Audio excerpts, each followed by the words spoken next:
പ്രിയപ്പെട്ടവള് നേരം വെളുത്ത് അത്താഴത്തിന്റെ സമയത്ത് എഴുന്നേറ്റുകൊണ്ട് 3:30 മണിക്ക് എഴുന്നേറ്റുകൊണ്ട് തന്റെ ഭർത്താവിനും മക്കൾക്കും വീട്ടിലുള്ളവർക്കൊക്കെ ഭക്ഷണം ഉണ്ടാക്കി കൊടുത്തു.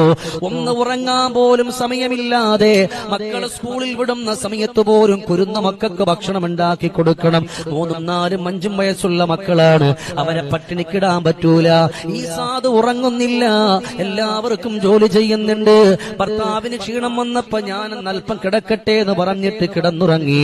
ആ സമയത്തും മോനെ, നിന്റെ ഭാര്യ അടുക്കളയുടെ 4 ചുമരിന്റെ ഉള്ളിൽ തീയിൽ കിടന്നുകൊണ്ട് കടന്നു പോവുകയാണ്. അവൾ വിയർക്കുന്നുണ്ട്, ദാഹിക്കുന്നുണ്ട്, പട്ടിണിയുണ്ട്, പരിവട്ടമുണ്ട്, പരിവേഷമുണ്ട്. എന്നിട്ട് പോലും ഒരു പരാതിയില്ല. നിനക്ക് വേണ്ടി മുഴുവൻ ഉണ്ടാക്കി തന്നിട്ട് പോലും ഒരു നന്ദിയുള്ള വർത്തമാനം പറയാത്ത എത്രയോ ഭർത്താക്കന്മാരുണ്ട്. അവിടെയും കുറ്റവും കുറവും മാത്രം പറയുന്നവരുണ്ട്.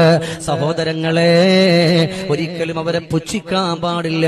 ഒന്നുമില്ലെങ്കിലും നല്ല ഒരു വാക്കെങ്കിലും പറഞ്ഞൂടെ? ഈ നോമ്പ് നോറ്റുകൊണ്ട് ഇത്രയും ഭക്ഷണം ഉണ്ടാക്കിയവളാണ്. സമയത്ത് ടേബിളിന്റെ മുമ്പിൽ വന്നിരിക്കുമ്പോ, ഭക്ഷണം കൊണ്ടുവന്ന് മുമ്പിൽ വെക്കുമ്പോ അതിന്റെ രുചിയില്ല എന്ന് പറഞ്ഞ്, മധുരമില്ലെന്ന് പറഞ്ഞ് കുറ്റപ്പെടുത്തുന്നതിന് പകരം അൽഹംദുലില്ലാഹ്, അല്ലാഹു നിനക്ക് ബറക്കത്ത് ചെയ്യട്ടെ എന്ന് പറഞ്ഞാൽ അല്ലാഹു നിനക്ക് പൊരുത്തപ്പെട്ടു തരും.